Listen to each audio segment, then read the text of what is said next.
Hello.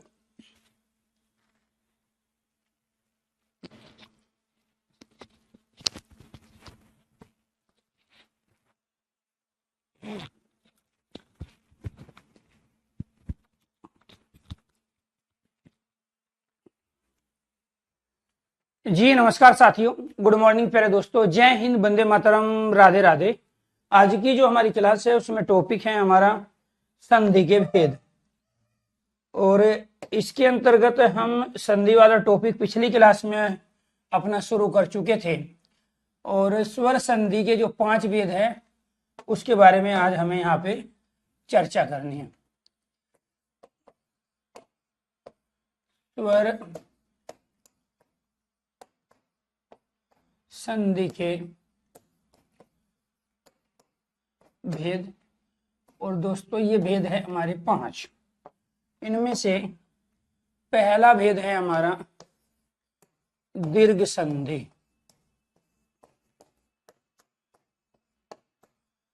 दीर्घ संधि, दीर्घ संधि की जो कंडीशन है वो ये है, जहां दो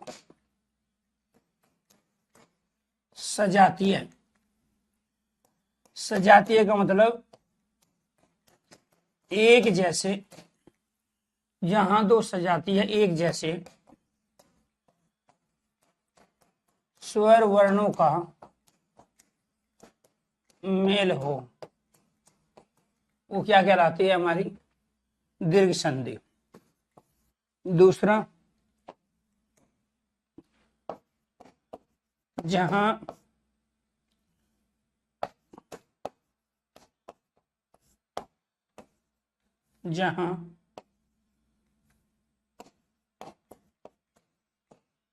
दो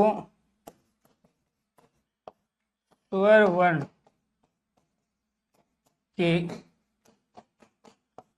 योग से, दो स्वर वर्ण के योग से आ, ई, ओ, री वर्ण बने, वो भी क्या कहलाते हैं? दीर्घ स्वर संधि। तो किसकी बात कर रहा है ये? आ की, ई, ओ और री वर्ण बनने की। इसके बाद में तीसरा, जहां ए के साथ में ए मिला के आ बनाता हो, वो भी दीर्घ संधि होता है। जहां ई के साथ में ई मिलाएगा, बड़ा ई बनेगा, तो वो भी क्या कहलाता है? हमारा दीर्घ संधि। इसके बाद जहां ऊ के बाद में ऊ मिलाने पर बड़ा ऊ बनता हो, और जहां री के साथ में दूसरा छोटा री मिलाने पर बड़े वाला री बनता हो, ये कंडीशन होती है दीर्घ स्वर संधि की। अगर ऑडियो और वीडियो दोनों क्लियर है, आपको साउंड भी अच्छे से सुनाई दे रही है और यहाँ पे दिखाई भी दे रहा है आपको, तो एक बार सारे स्टूडेंट ओके कीजिए, यस कीजिए। ये तीनों ही कंडीशन एक ही चीज को कह रही है। जहां दो सजातीय एक जैसे, ये दोनों एक जैसे हैं, ये क्या है? आपके एक जैसे वर्ण हैं। तो जहां दो सजातीय एक जैसे वर्ण आपस में मिलते हैं, तो वो क्या कहलाते हैं? हमारा दीर्घ संधि कहलाती है। दूसरा फिर ये कह रहा है, जहां दो स्वर वर्ण के योग से इनमें से कोई सा भी वर्ण बनता हो, तो वो भी क्या है दोस्तों? हमारा वो भी दीर्घ स्वर संधि है। फिर इसके बाद ये क्या कह रहे हैं कि जहां ऊ और ऊ को मिलाने पर, जहां ऊ और ऊ को मिलाने पर ये वाली कंडीशन बनती हो, तो वो भी क्या कहलाते हैं? हमारे दीर्घ स्वर संधि। ऐसे ही यहाँ पर जहां इनको मिलाने पर ये कंडीशन बनती हो, तो वो भी क्या कहलाती है? हमारे दीर्घ स्वर संधि। ये सारी चीज एक ही हुई कि या तो आप आ बनाए, या ई बनाए, या ऊ बनाए, या री बनाए। ठीक है, दो स्वर वर्णों के मिल से बड़ा आ, बड़ा ई, बड़ा ऊ, बड़ा री बने, इसी वजह से इनको दीर्घ कहा गया। क्योंकि वर्णमाला के अंतर्गत जो हम 11 स्वर प्रयोग करते हैं, क्योंकि हम स्वर संधि पढ़ रहे हैं, तो स्वर संधि में स्वरों का मेल होगा 1 पॉइंट, और दूसरा जो उन स्वरों से मिलके इनमें से कोई सा एक बनता है, तो वो क्या कहलाता है? दीर्घ स्वर संधि कहलाता है। क्लियर यहां तक? अब इनके एग्जाम्पल देखो, जैसे यहां पे हमने शब्द ले लिया विद्यालय, विद्यार्थी, भावार्थ,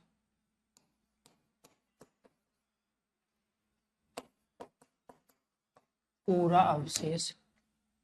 अब ये कैसे बने हैं? इसका जो सही संधि विच्छेद है वो विद्या और आल्य, विद्या शिक्षा आल्य घर। ये क्या है आपका? विद्या और अर्थी, अर्थी मतलब ग्रहण करना, विद्या को ग्रहण करना। ये क्या है आपका? बहाव और अर्थ। और ये क्या है? पूरा मतलब प्राचीन, अवशेष मतलब बचा हुआ भाग। जो प्राचीन बचा हुआ भाग है उसे हम क्या कहेंगे? पूरा अवशेष। संधि में क्या होता है? जो पहला शब्द है उसका अंतिम वर्ण, अंतिम वर्ण इसका ये है, जो बाद वाला है उसका पहला, आपस में हम मिलाते हैं। ऐसे ही इधर से क्या आएगा? आ, इधर से ए आएगा। यहां से क्या आएगा? इधर से ए आया और इधर से भी क्या आया? आपका ए आया। इधर से क्या आएगा? आ आएगा, इधर से क्या आएगा? आपका ए आएगा। तो ये आपको ध्यान रखना है कि यहाँ पर जो हम बना रहे हैं कंडीशन, वो ये दो सजातीय एक जैसे वर्ण है, ये भी दो सजातीय एक जैसे वर्ण है, और ये भी दो सजातीय एक जैसे वर्ण है। अब इन दोनों को मिलाने पर जो यहाँ वर्ण बना वो क्या है जी? इन दोनों को मिलाने पर यहाँ पे आ बन रहा है, इनको मिलाने पर भी ये आ बन रहा है, इनको मिलाने पर भी ये आ बन रहा है, और इन दोनों को मिलाते हैं तो भी क्या बन रहा है? आ बन रहा है। तो ये सारी कंडीशन अप्लाई हो गई। जहां दो सजातीय एक जैसे स्वर वर्णों का मेल हो, ये रहे जी सजातीय सजातीय सजातीय एक जैसे। फिर दूसरा क्या है कंडीशन? जहां दो स्वर वर्ण के योग से आ बने, ये बन गया जी आपका आ बन गया, ए और ए मिलके आ बन गया। यानी कि ये थी आपकी पहली कंडीशन जो हमने आपको अप्लाई करके दिखाई है। तो इन सब में कौन सी संधि हो गई जी? दीर्घ स्वर संधि हो गई। और एग्जाम्पल देखो, जैसे शब्द ले लिया हमने यहाँ दीपावली,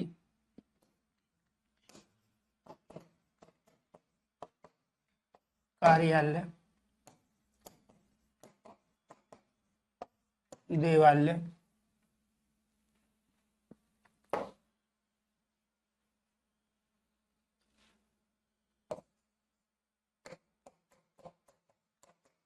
भग्नावशेष। कैसे बनेंगे जी? यहाँ पे हमने क्या ले लिया? दीप दिया, आवली पंक्ति, जो दिए की पंक्ति है, कार्य और आल्य, आल्य मतलब घर, जहाँ कार्य करने का जो घर है कार्यालय।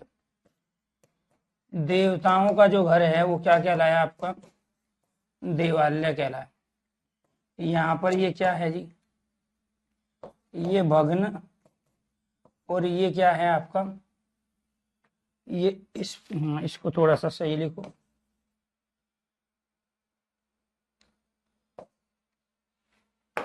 ये क्या है जी आपका?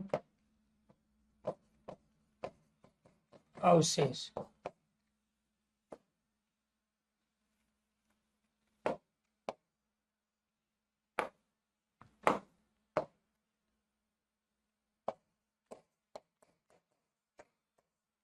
भग्नावशेष। तो यहाँ पर भग्न का मतलब टूटा हुआ, अवशेष बचा हुआ, जो टूट के बच गया वो क्या कहलाया आपका? भग्नावशेष कहलाया। इधर से क्या लिया? ए, यहां से आ, ए, और इधर से क्या ले लिया आपका? आ, इधर से ए और यहां से ले लिया आ, और यहां से ले लिया आपका ए, और इधर से भी ए। ये सब क्या है जी? ये सारे एक जैसे वर्ण हैं। ये क्या है जी? सारे एक जैसे वर्ण। ये भी सजातीय, ये भी एक जैसे, ये क्या है, सजातीय। बात समझ में आई। और इनको मिलाने पर क्या बन रहा है जी, यहाँ ये बन रहा है आपका आ, यहाँ पे भी ये बन रहा है आपका आ, इसमें भी ये आ बन रहा है, तो इसमें भी क्या बन रहा है आपका ये आ बन रहा है। तो जो पहली कंडीशन है सारी अप्लाई होगी। क्लियर। तो ये आपको ध्यान रखना है कि यहाँ पर जो कंडीशन है हमारी वो क्या है, इसके अंतर्गत ये जो आपने आ बनाया है ये रहा, यहाँ पे जो ये आ बना है इसके अंदर ये रहा, यहाँ पे ये आ बना है ये वाला आ है, यहाँ पे ये आ बना है ये वाला। ऐसे यहाँ पे क्या है पूरा अवशेष, तो ये वाला आ है, यहाँ पर क्या है आपका भाव और अर्थ है। ठीक है, तो ये आपका आ बन गया है, यहाँ पर ये आ है और यहाँ पर क्या है आपका ये आ है। इसी वजह से इन सब पर ये कंडीशन अप्लाई हुई, ये वाली ए और ए को मिला के बने। तो यहाँ पर या दो बड़े आ हो, एक छोटा एक बड़ा हो, या एक बड़ा एक छोटा हो, तो बनेगा प्यारे दोस्तों आपका ये आ है।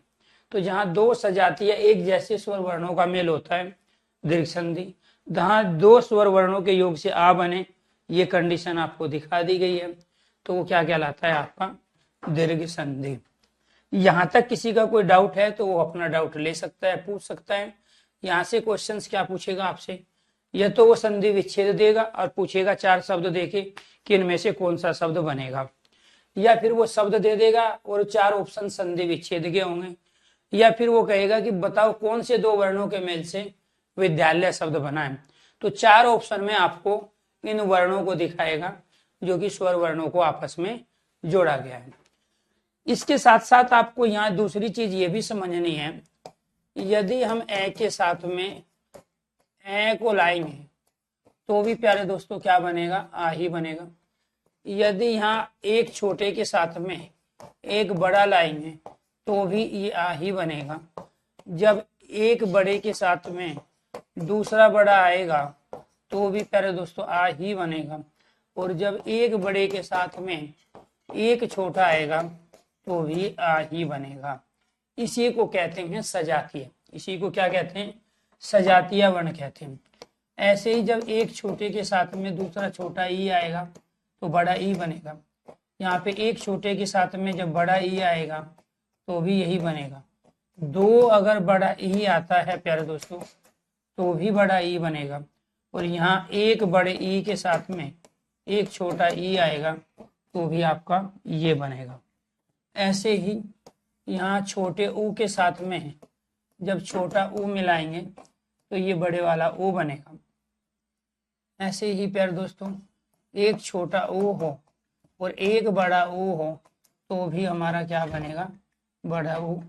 ऐसे ही यहाँ 2 बड़े ऊ को मिलाने के बाद में तो जो बनेगा वो भी आपका क्या होगा, बड़ा ऊ। और एक बड़े ऊ के साथ में एक छोटा ऊ मिलाएंगे तो भी क्या बनेगा आपका, बड़ा ऊ। अब आप ऐसे तो कर नहीं सकते कि मान के चलो यहाँ पर जो है आपका एक आ ये आ गया और दूसरा आ ये आ गया। तो ऐसा तो नहीं है कि आप यहाँ पर इसको बना लोगे, ये तो कोई वर्ण ही नहीं हुआ ना, क्योंकि वर्ण तो यही है अपने आप में जो सबसे बड़ा है। तो यानी कि 2 छोटे आ जाए 2 बड़े आए, एक छोटा एक बड़ा है, एक बड़ा एक छोटा है, तो बन क्या रहा है आपका, आ ही बन रहा है, ई बन रहा है और ऊ बन रहा है। ऐसे ही आपको ध्यान रखना है। अब मान के चलो ये कंडीशन आ गई, एक छोटा ए आ गया, ठीक है, इसके साथ में एक ये बड़ा आ गया, तो आप इससे ये नहीं बना सकते कि आप ये बना दो, ये कोई वर्ण ही नहीं है हमारा। तो यहाँ पर इससे बड़ा कोई वर्ण ही नहीं है इस कंडीशन के अंदर। बात समझ में आ रही है। तो इसीलिए कई बार वो वर्णों को देके भी पूछता है। ऐसे ही अगर हम री के साथ में री मिलाएंगे, छोटा री मिलके क्या बनेगा, बड़ा री बने। ऐसे ही यहाँ पे हमने छोटे री के साथ में ये वाला बड़ा री ले लिया तो भी क्या बनेगा, री ही बनेगा। या 2 प्यारे दोस्तों हमने री ले लिए तो भी बड़ा री बनेगा। छोटे री और बड़े री में अंतर क्या है, आपका जो छोटा री है ये वाला, ये आप ऋषि में प्रयोग करते हो, इसमें प्रयोग करते हो ऋषि में। ऐसे ही जो ये बड़ा री है आपका, इसका प्रयोग कहाँ करते हो आप? ऋचा में प्रयोग करते हैं। ठीक है, दोनों में अंतर क्या है? इसमें यहाँ पर ये एक है, इसमें यहाँ से यहाँ तक ये एक हो गया और इसके बाद में ये दूसरा हो गया, यानी कि दो री को मिला के क्या बनेगा? बड़ा री बनेगा। ठीक है, और इनका प्रयोग हम अलग अलग शब्दों में कर ही रहे हैं। ऋचा में जब प्रयोग करते हैं बड़े री का करते हैं, ऋषि में जब प्रयोग करते हैं तो छोटे री का प्रयोग करते हैं। तो ये सब क्या थे? ये सब थे सजातीय वर्ण। ठीक है, अब आ जाइए दूसरी कंडीशन पर। वो क्या है? यहां पर हमने एक शब्द ले लिया रविंद्र,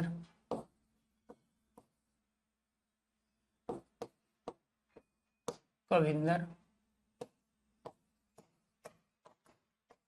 रवीश, रजनीश,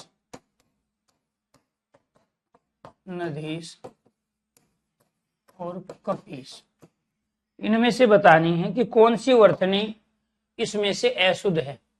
इसको हम 1 नंबर दे रहे हैं, इसको 2, 3, 4, 5 और 6। यहाँ पर आपको अशुद्ध वर्तनी बतानी है। इनमें से 3 वर्तनी आपकी अशुद्ध है। वे कौन सी वर्तनी है जो गलत है? क्योंकि संधि को हम केवल इसलिए नहीं पढ़ रहे हैं कि वहां से संधि का क्वेश्चन पूछा जाता है। संधि अगर आपको आती है तो आप छंद वाले टॉपिक को कर पाओगे, क्योंकि वहां मात्राओं पे आपको लगानी होती है लघु गुरु की मात्रा, और वो लघु गुरु की मात्रा स्वर की होती है, और अभी आपको स्वर की मात्राओं से संबंधित चीजें ही सिखाई जा रही है। तो इसी छंद को हम संधि के आधार पर ही कर पाएंगे। शुद्ध अशुद्ध वर्तनी संधि के आधार पर ही पहचानी जाती है, और जो उपसर्ग और प्रत्यय वाला टॉपिक है वो भी संधि पर ही डिपेंड है। यानी कि अगर आप संधि वाले टॉपिक को, कॉन्सेप्ट को क्लियर कर लेते हैं तो आप 7 दूसरे टॉपिक बता पाओगे बहुत अच्छे तरीके से, वो भी लॉजिकली। यानी कि अगर आपको शुद्ध अशुद्ध वर्तनी है, उपसर्ग प्रत्यय है, विलोम शब्द पर्यायवाची है, छंद है, अनेकार्थी है, एकार्थी है, वाक्यांश के लिए एक शब्द है, ये सारे टॉपिक संधि पे डिपेंड है।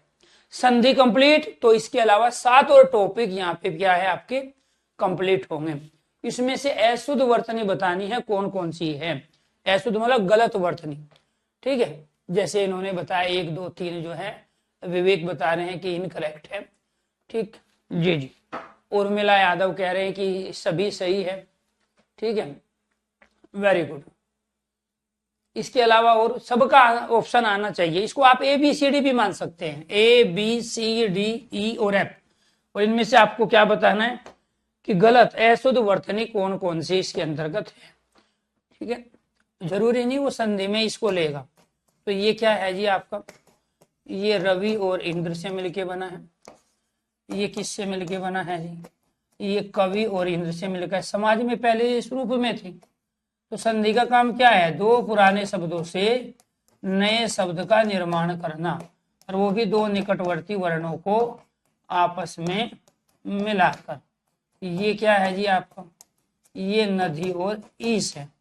और ये क्या हो जाएगा आपका जी? ये कपि और ईश है। तो यहां पर आपको ध्यान रखना है, जो मैं कह रहा हूं कि संधि के आधार पर ही शुद्ध और अशुद्ध वर्तनी का पता चलता है। उसके पीछे का लॉजिक क्या है? वो ये है कि यहां से हमने छोटा ई ले लिया। ठीक है, ये देखो जी, यहां से ये वाला हमने क्या किया? छोटा ई लिया, इधर से भी छोटा ई लिया, तो ये दोनों मिलके क्या बन गए? बड़ा ई। इसलिए यहाँ क्या आ जाएगा आपका? बड़ा ई आएगा।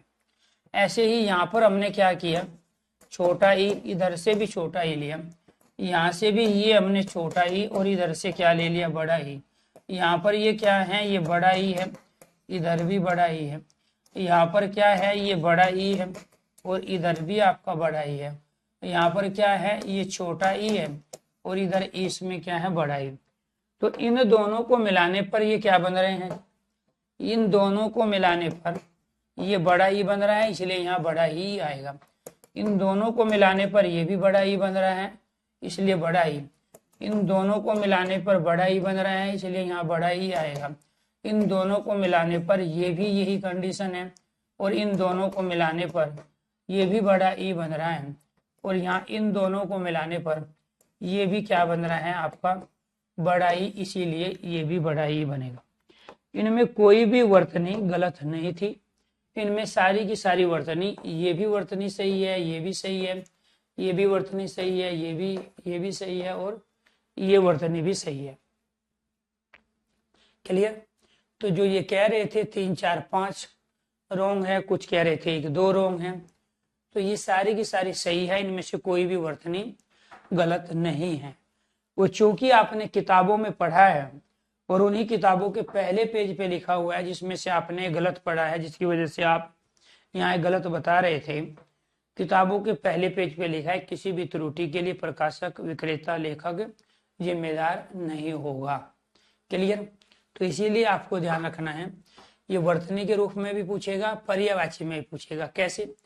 जैसे नधीश है, आपसे पूछेगा किसका पर्यायवाची है, ये कपीस किसका पर्यायवाची है, रजनीश किसका पर्यायवाची है, रवीश किसका पर्यायवाची है।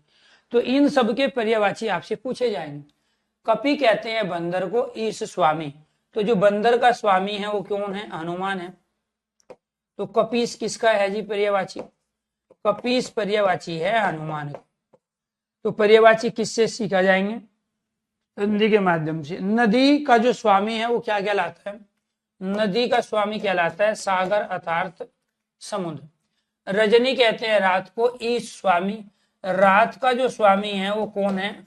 वो है चंद्रमा। तो इसका मतलब क्या हुआ कि जो आप रट्टा मारते हो, सूर्य का सूरज है, भानु है, दिनेश है, भास्कर है, ऐसे पर्यायवाची नहीं होते।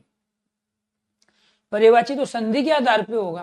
अरे रजनी रात को कह रहे हैं, इस स्वामी को कह रहे हैं, रात का स्वामी कौन है? चंद्रमा है। ऐसे नदी का जो स्वामी है वो कौन है? वो सागर समुद्र है। ऐसे कपि का स्वामी, बंदरों का स्वामी कौन है? हनुमान जी है। तो ये हनुमान का पर्यायवाची हुआ, ये सागर समुद्र का हुआ, ये चंद्रमा का हुआ। तो पर्यायवाची, शाब्दिक अर्थ, वर्तनी, ये कहाँ से सीखी जाएगी? संधि के आधार पर। और इन सब में हमने कौन सी कंडीशन अप्लाई कर दी? ये वाली कंडीशन इन सब पे हमने अप्लाई कर दी। ये आपको पहले करके दिखा दी थी, ठीक है जी। ये कंडीशन अप्लाई की, और अगर मैं यहाँ आगे बात करूं तो मैंने ये कंडीशन आपको करके दिखाई है। अब आ जाओ आप इस तीसरी कंडीशन। अब इनको देखिए, यहां पर शब्द आ गया आपका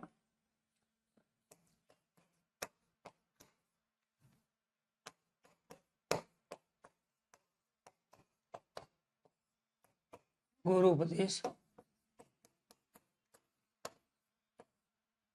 भानुद,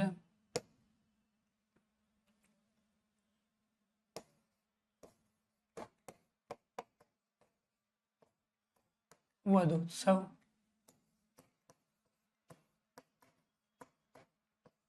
लघुर्मी,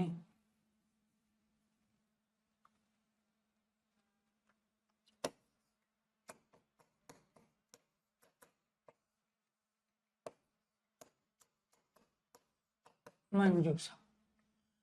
आपको बताना है इसमें से शुद्ध वर्तनी कौन कौन सी है।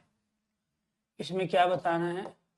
शुद्ध वर्तनी 1 2 3 4 और 5। आप इनको A B C D E के रूप में भी ले सकते हैं, और इनमें आपको शुद्ध वर्तनी बतानी है कि कौन सी इसमें से शुद्ध वर्तनी है। चलो जी, क्योंकि हम यहाँ पे पढ़ रहे हैं एक पंथ दो काज, और वे दो काज कब होंगे? जब आप लॉजिकली चीजों को समझोगे। क्या है जी?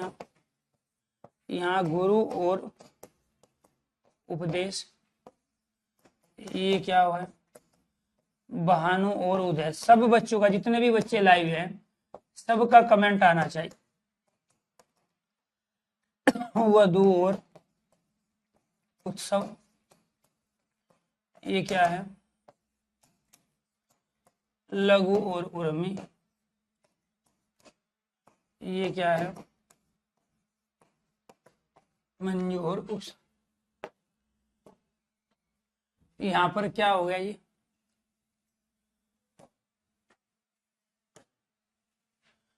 इसमें से हमने ऊ ले लिया, इधर से हमने ऊ लिया, और इन दोनों को मिला के क्या बनाया, बड़ा ऊ। इसलिए यहाँ छोटे ऊ के स्थान पे बड़ा ऊ आएगा।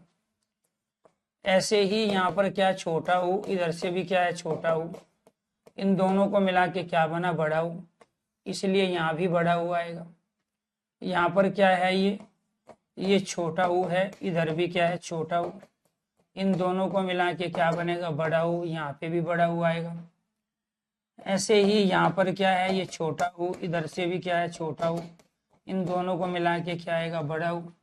यहाँ पर क्या है, मंजू में छोटा ऊ है और ऊषा में छोटा ऊ है, और उन दोनों को मिला के क्या आएगा, बड़ा ऊ।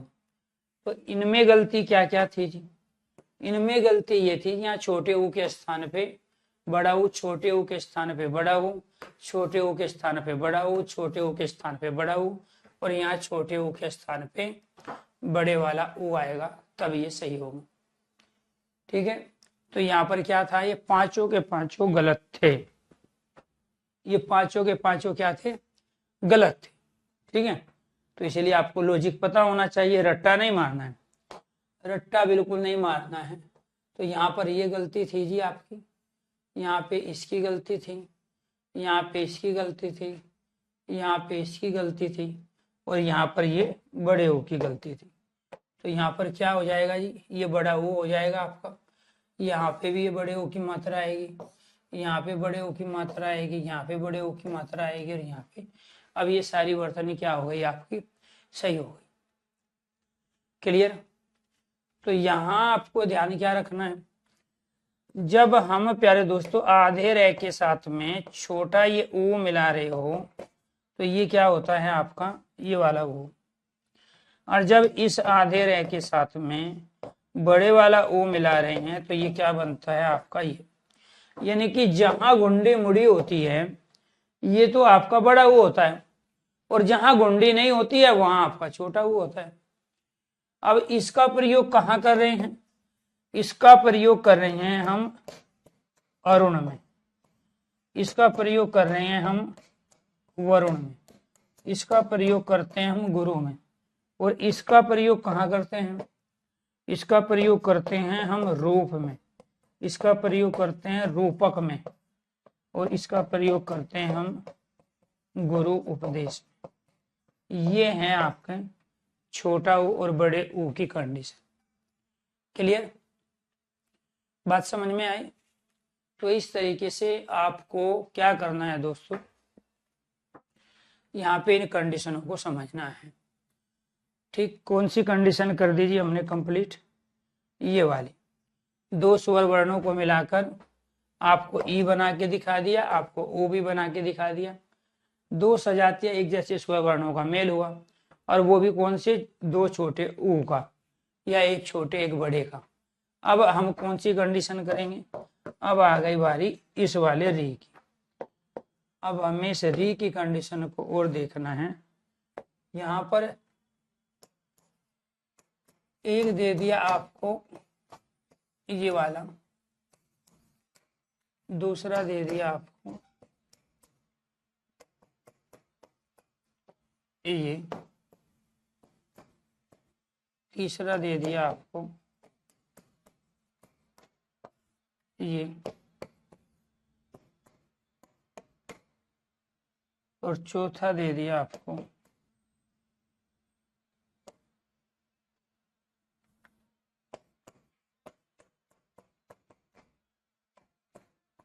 ये। आपको बताना है इनमें से शुद्ध वर्तनी कौन सी है, इनमें से क्या बताना है, शुद्ध वर्तनी, यानी कि सही शब्द। बताओ जी, चार ऑप्शंस हैं, आप इनको ए बी सी डी भी मान लो, इसको आप ए मान लो, इसको बी, इसको सी, और इसको डी मान के भी आप आंसर दे सकते हैं। यहाँ पे शब्द क्या है जी हमारा, एक हमारा पितृ है और दूसरा यहाँ क्या है, ऋण है। इधर से हम री लेंगे, इधर से भी हम री लेंगे, और दोनों को मिलके क्या बनेगा, बड़े वाला री। तो जो बड़े वाला री बनेगा, तो इससे जो शब्द बना हमारा वो क्या बना, ये बना। क्लियर। तो आप में से ज्यादातर बच्चों ने क्या बताया, कोई ए सही कह रहा है, कोई सी सही कह रहा है, और कोई क्या कह रहा है, बी सही कह रहा है। जबकि यहाँ पर ये भी गलत है, ये पितृणय है। इसमें गलती ये है कि एक री आपने ये ले लिया, एक ये ले लिया। तो जब आप ए के साथ में कहीं आपने ए लगा हुआ देखा है, या कहीं पर ऊ के साथ में फिर यहाँ ऊ लगा हुआ हो किसी शब्द में, ठीक, तो यहाँ आपको ध्यान रखना ये गलती किसकी वजह से है, एक री ये है, फिर ये बड़ा री ले लिया आपने, यहाँ गलती इसकी वजह से है। तो इनमें कोई भी सही नहीं है, इनमें से सही है ये वाली। पहले आपका ये वाला री आएगा एक, ये वाला री, और इसके बाद फिर इसमें ये वाला री आएगा। ये शब्द है पितृण। ये क्या है, ये पितृण है, वो सारे गलत है। ये भी गलत है, ये भी गलत है, ये भी गलत है, ये भी आपकी गलत है। कोई भी शुद्ध वर्तनी इसमें से नहीं है। तो कुल मिला के अब तक मैंने जो क्वेश्चन पूछे, ऐसा कोई भी स्टूडेंट नहीं है जिसने अब तक जो मैंने क्वेश्चन पूछे उसके सही आंसर दे दिया हो। ठीक है, तो यानी कि दो री मिलके बड़ा री बनेगा। इधर से हमने री ले लिया, ये दो री मिलके क्या बन रहा है आपका, बड़ा री बन रहा है। और ये बड़ा री कहाँ है आपका, ये रहा यहाँ पर। तो पित ऋण होता है, पिता का उधार, क्या कहलाता है, पित ऋण। कौन सी संधि है, दीर्घ स्वर संधि। क्यों, क्योंकि दो एक जैसे वर्णों का मेल हो रहा है। तो जहां दो एक जैसे वर्णों का मेल होगा उसको क्या कहेंगे, दीर्घ स्वर संधि कहेंगे। ये सारी कंडीशन अप्लाई करके आपको दिखाई, बस आपको यहाँ यही ध्यान रखना है और सब सारी चीज भूल जाओ। दीर्घ का अर्थ क्या होता है, दीर्घ का अर्थ होता है सजातीय स्वर वर्ण, या फिर आप याद रखोगे दीर्घ का अर्थ होता है आ ई उ और री। स्वरों की जो 11 संख्या है उसमें से आ ई उ और री को दीर्घ वर्ण माने गए। दीर्घ का अर्थ क्या होता है, बड़े वर्ण। तो जब किन्हीं दो छोटे को या एक जैसे वर्णों को मिलाने पर यह कंडीशन बनती है तो वो क्या कहलाती है, दीर्घ स्वर संधि कहलाती है। क्लियर, अब आ जाओ आगे। अब आपको क्या करना है,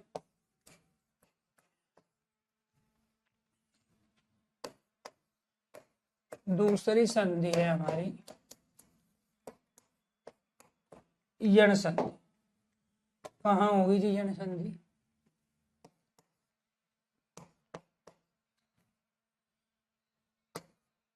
जहां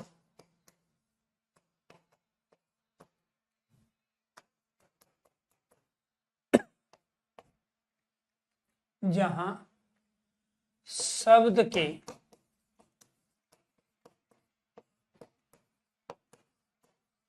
बीचों बीच,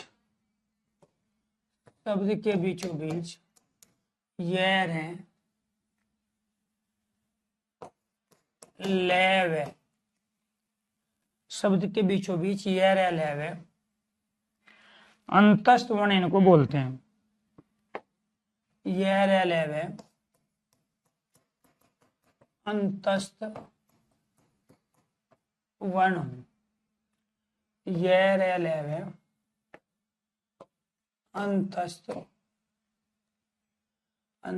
वर्ण तथा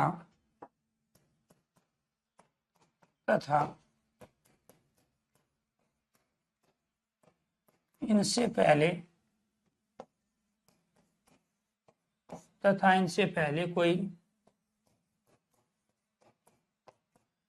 आधा व्यंजन, इनसे पहले कोई आधा व्यंजन तो वो क्या कहलाते हैं, यण स्वर संधि। दूसरी कंडीशन, जहां किन्हीं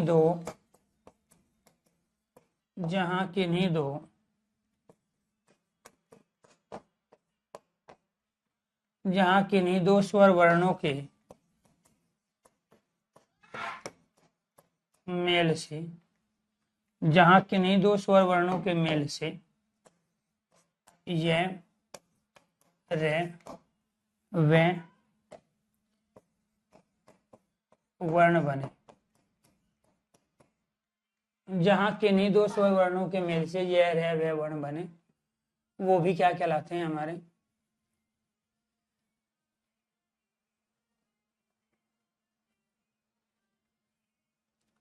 यण संधि। ठीक है जी। लय का ऑप्शन है नहीं, बनेगा नहीं। मैंने अंतस्थ को समझाने के लिए यहाँ चारों प्रयोग आपके किए। ठीक है जी, चलो इनको करके देखते हैं।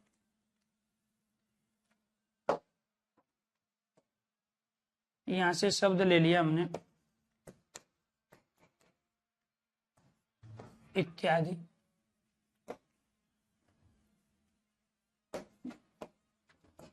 यद्यपि,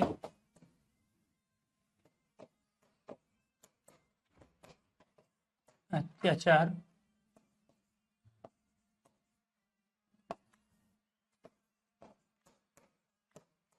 अत्यंत,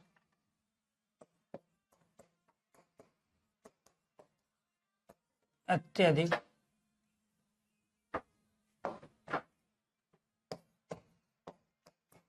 न्यून, प्रत्यक्ष, प्रत्येक, अध्यक्ष,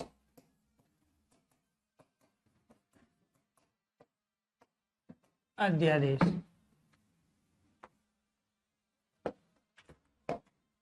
यहाँ पर क्या है?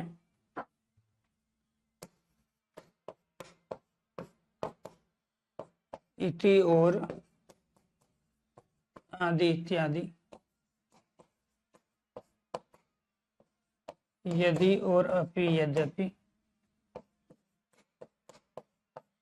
अति और आचार अत्याचार,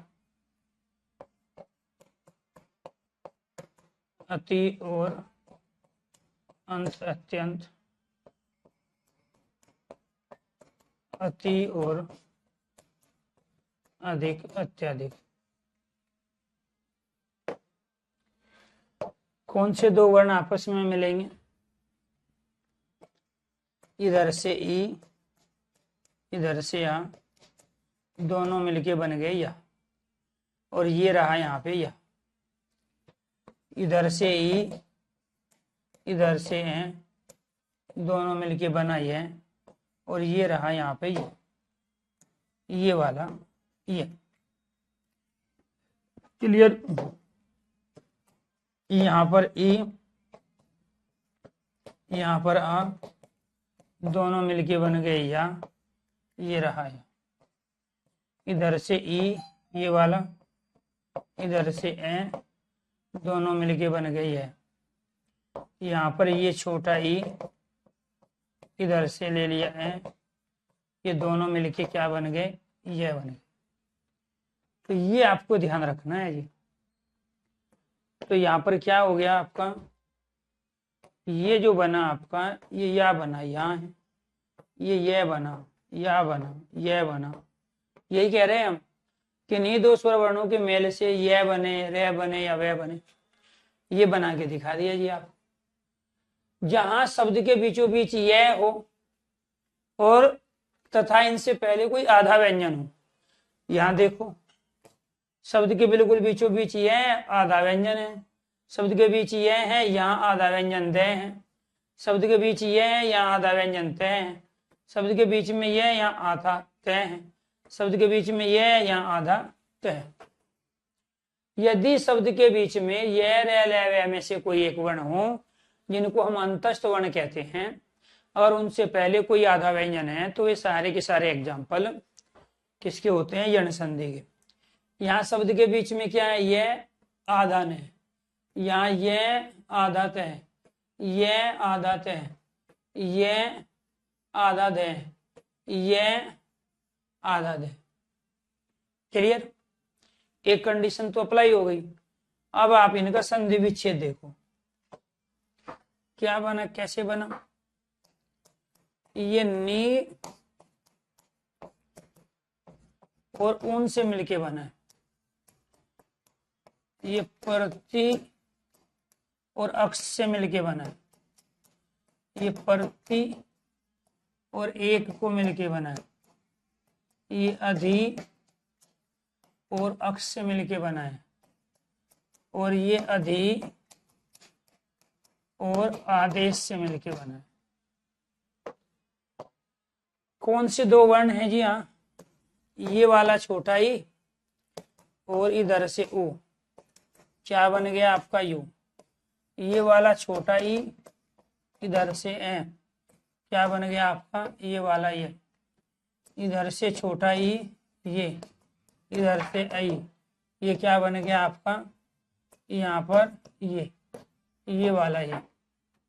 यहाँ पर क्या है छोटा ई, ये वाला, इधर से ये क्या बन गया आपका ये। इधर से क्या है ये ई, इधर से क्या है आपका आ, ये छोटा ई और आ, ये क्या बन गया आपका या बन गया। बात समझ में?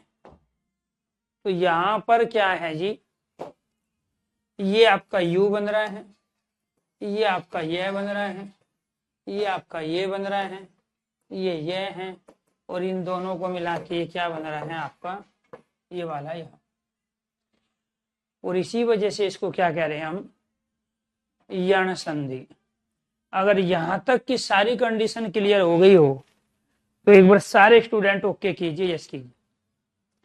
यहां तक सारी चीज क्लियर जी। रूपा कुमारी, रोशनी, सोनिया, सोनक, अश्विनी, मुकेश, अरविंद, भारती, सत्यम, विशाल, विपुल, यश, आलोक, लावण्य जी, रीचा, अरविंद, कमल, मुकेश, संदीप, आजाद, रवि, भानु। क्लियर यहाँ? Thank you. आगे देखिए जी, ये पहले वाली कंडीशन आपने कंप्लीट की है, कौन सी? ये वाली कंडीशन, ये कंडीशन। अब आपको रे और वे बना के दिखाएंगे। यहाँ पे शब्द आ गया आपका मात्राज्ञा। यहाँ जी क्या है आपका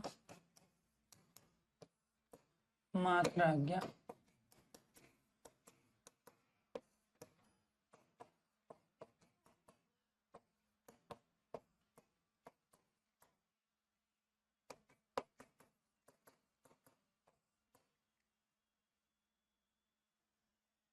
चलो जी,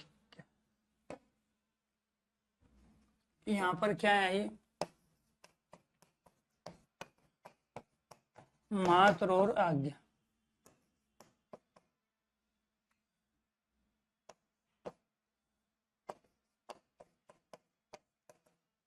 मात्र और आदेश, तीसरा और आज्ञा।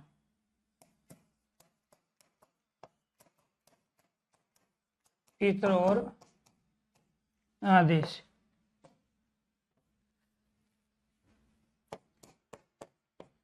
री और आ, री और आ,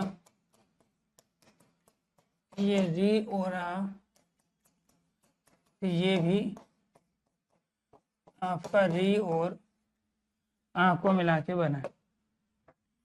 री और आ को मिला के क्या बन रहा है ये आपका रा, ये भी रा, ये भी रा, और ये भी क्या बन रहा है आपका रा बन रहा है। कैसे देखो, ये वाला यहाँ पर आपका रे है और ये आ है, ये वाला रे, ये आ, ये रे और ये आ, ये वाला रे और ये आ। कैसे बना आप खुद ही देखो। इसमें से ये री निकाल लिया आपने, ये आधा तय बच गया। इधर से ये आ निकाल लिया, ये बच गया। री और आ मिलाया तो ये क्या बन गया राम। अब आधे तय और रा को हम किस रूप में लिखते हैं भाई, ये बढ़ रहा है ना संयुक्त व्यंजन में। अगर एक तय आए और रे आए तो क्या बनता है, त्रय बनेगा ना, और तय के साथ में आए आएगा तो ये हो गया। तो ये तो आपने लिख लिया इस रूप में, आधा तय और रा को हम इसमें लिखते हैं, ये माँ आ गया और ये ज्ञा और ये शब्द बन गया मात्रा ज्ञा। दोबारा देखिए, आपने ये वाला जो री है ना वो तो ले लिया यहाँ पे, अब ये क्या बच गया आपका, आधा तय बचा। ये आ यहाँ ले लिया तो इधर क्या बच गया आपका, देश बच गया। री और आ को मिला के क्या बनाया आपने, री और आ को मिला के आपने रा बनाया। और इसको आधे तय को और रा को आप कैसे लिखते हो, इस रूप में लिखते हो। अगर मैं आपको ये बताऊं कि ये वाला जो तय है, ये वाला जो है ये आधा तय और रे को मिलके बनता है कि नहीं बनता। और जब ये यहाँ रा होगा तो ये क्या हो जाएगा, जब ये रा होगा तो यहाँ रा आएगा। तो इसमें क्या हो गया जी, ये माँ और ये आपका देश, तो शब्द बन गया मात्रा देश। क्लियर, समझ में आया आपको। तो इन सब में यही कंडीशन है, ठीक है, जो यहाँ पे बताई गई। आप क्या बताई गई जी,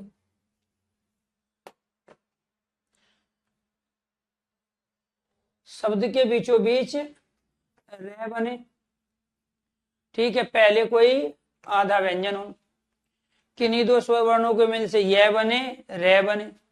भाई जब यहाँ हम यह के स्थान पे या भी तो बना रहे थे, यहाँ क्या बन रहा था, यहाँ यह भी बन रहा था ये वाला, यहाँ या भी बना और यहाँ पे यू भी बना, यहाँ पे यू भी बना, ये भी बना, ठीक है। तो ये आपको ध्यान रखना है, वो यह बने या बने यू बने यू बने यू बने। बात तो एक ही, सब पे तो मात्रा ही है, इस पे आ की मात्रा है, इस पे ऊ की मात्रा है, इस पे बड़े ऊ की मात्रा है, इस पे आई की मात्रा है। प्रत्येक में कौन सी मात्रा थी, इसकी। न्यून में किसकी मात्रा थी, इसकी। और यहाँ पर क्या है आपका, या है। अगर कोई आपसे पूछने लगे कि प्रत्याहार शब्द में संधि बताओ क्या है, शब्द क्या है प्रत्याहार, तो आप क्या कहोगे, यहाँ शब्द के बीच में यह, उससे पहले आधा व्यंजन है, ठीक है, शब्द के बीच में यह पहले, या फिर ये कहोगे यहाँ या बन रहा है, ये प्रति और आहार से मिलके बनेगा। किससे बनेगा, प्रति और आहार से मिलके, ठीक है जी। ऐसे यहाँ पे देखो, इसमें वो रे बने या फिर रा बने, बात तो एक ही है। तो इन सब में क्या बन रहा था, इन सब में रा बन रहा था, उससे पहले आधा व्यंजन था। आधा व्यंजन कौन सा था, ये देखो, यहाँ ये आधा तय है, यहाँ ये आधा तय, यहाँ ये आधा तय और यहाँ ये आधा तय। क्लियर, ये आधा है, ये रे, तो रे से पहले आधा तय, रे से पहले आधा तय, रे से पहले आधा तय, रे से पहले आधा तय। तो ये किसका उदाहरण हो गया, आपके सारे के सारे यण संधि के। वह देखो क्या कैसे बनेगा, अन्वेषण, आगत, अन्वय। कैसे करेंगे जी इसकी संधि हम, इसकी संधि होगी यहाँ अनु और ऐसन, और ये सु और आगत, और ये क्या है, ये अनु और आय, ये अनु और ऐसे मिलके बनेगा। कौन से दो वर्णों का मेल हुआ, इधर से क्या आ गया आपका ऊ, आई क्या बन गया वे, यहाँ पर क्या है आपका ऊ, इधर आ, ये क्या बन गया वाह, यहाँ पर क्या है आपका ऊ, और इधर क्या है आपका ए, तो ये क्या बनेगा, ये बनेगा ऊ और है वे। तो यहाँ वे बना, यहाँ वाह बना, यहाँ वे बना, बात एक ही है। शब्द के बिल्कुल बीचों बीच वह, पहले आधा व्यंजन, शब्द के बीच में वह, पहले आधा व्यंजन, शब्द के बीच में वह, पहले आधा व्यंजन। तो ये किसकी कंडीशन थी, यण संधि की।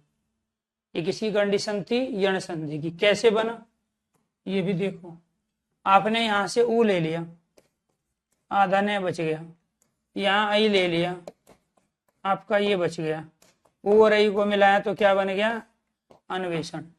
इसमें से ऊ ले लिया, आधा से बच गया, इधर से आ ले लिया, गत बच गया, ऊ और आ को मिलाया वाह बन गया, इसमें से ये ऊ ले लिया आधा न बचा, यहाँ ए ले लिया यह बचा, ऊ और ए को मिलाया क्या बन गया वह।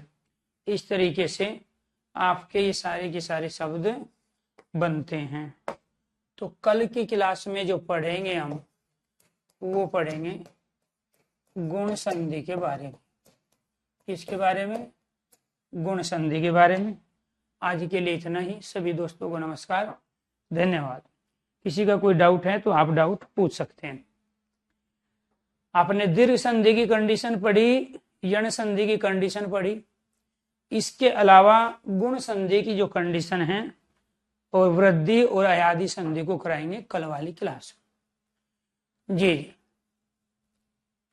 मैथ वाली क्लास के बारे में जी मेरे पास कोई इन्फॉर्मेशन नहीं है, ठीक है।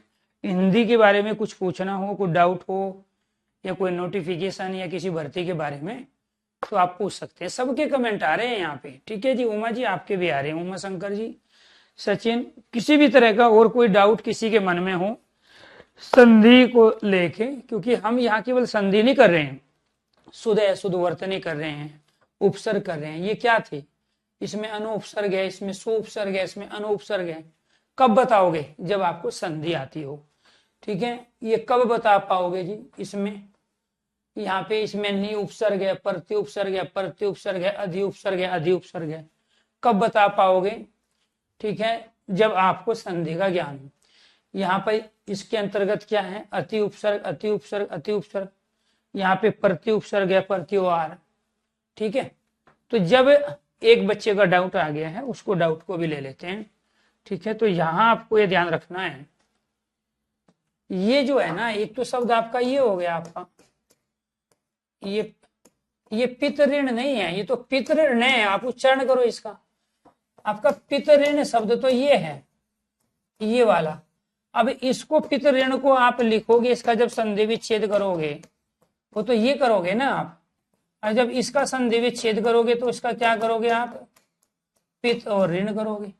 भाई एक तो आप ये वाला री तो आप लिया है इसके साथ में, और जो आपका ये दूसरा बच गया ये वाला ये लिया है आप यहाँ इसके साथ में, ठीक है। तो ये दो री हुए ना आपके, इसमें तो यहाँ एक ही था।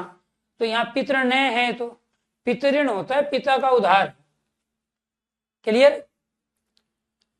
अरे सबका कमेंट आ रहा है, आपको जो पूछना है वो पूछिए। जी जी जी, चलो, थैंक यू। देवेंद्र जी जो भी डाउट्स हैं वो पूछिए, कमेंट सबके आ रहे हैं यहाँ पे। बच्चा 1000 पढ़ो या 4000 पढ़ो, सबके कमेंट लेते हैं। वो पढ़ के नहीं सुनाते, क्योंकि पढ़ाना तो ये है जिस चीज के लिए आपने बैच को खरीदा है। टीजीटी की तैयारी हो जाएगी, बिल्कुल होगी, लेकिन पढ़ने से होगी, कहने से, सुनने से, सुनाने से नहीं होगी। जब रोज एक एक चीज से थोड़ा फ्री होंगे, सीखोगे।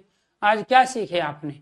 दीर्घ और यण संधि के बारे में, और यही 10 से ज्यादा बार आप पहले पढ़ चुके थे।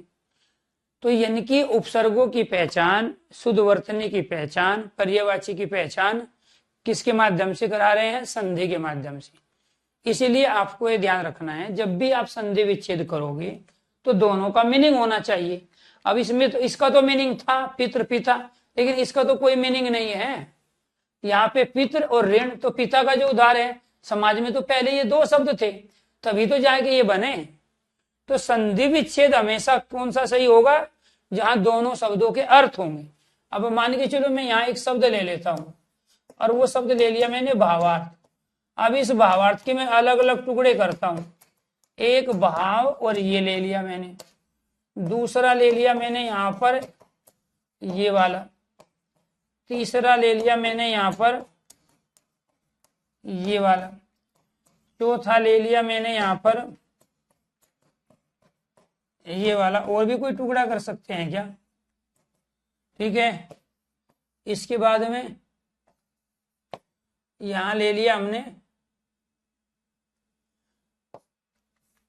ये ले लिया।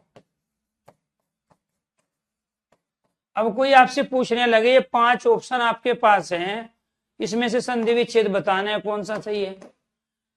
तो यहाँ ना तो इसका कोई अर्थ है ना इसका है, या इसका अर्थ है लेकिन इसका नहीं है, यहाँ पे इसका अर्थ है लेकिन इसका नहीं है, यहाँ पे इसका अर्थ नहीं है, यहाँ पे इसका और इसका दोनों का अर्थ नहीं है। तो इसका मतलब इसमें से कोई भी संधि विच्छेद इसका सही नहीं है। क्यों? क्योंकि पहले दोनों का मीनिंग होना चाहिए था, जैसे पित और ऋण का मीनिंग है, तो फिर इसका सही संधि विच्छेद क्या होगा? सही संधि विच्छेद होगा भाव और अर्थ, क्योंकि ये आपने पढ़े हैं, सुने हैं, लिखे हैं, देखे हैं, और ये दोनों सार्थक शब्द हैं। इधर से आपने ए ले लिया, इधर से आपने ए ले लिया, दोनों को मिला के क्या बन गया? आपका आ बन गया। और ये आ कहाँ है? ये रहा। तो ये सारी कंडीशन अप्लाई है। तो किसी भी शब्द का सही संधि विच्छेद जो होगा, तो आपको ये ध्यान रखना है, वो सही संधि विच्छेद दोनों का मीनिंग होना चाहिए। यहाँ इन दोनों का मीनिंग नहीं, यहाँ इसका नहीं है, यहाँ इसका नहीं है, क्योंकि यहाँ हलंत लगा है, ठीक है, यहाँ इसका नहीं है, और यहाँ इन दोनों का मीनिंग नहीं है। तो सही संधि विच्छेद में सबका मीनिंग होना चाहिए। सभी दोस्तों को नमस्कार, धन्यवाद। तो कल मिलते हैं दोस्तों, ठीक है, एक नए टॉपिक के साथ।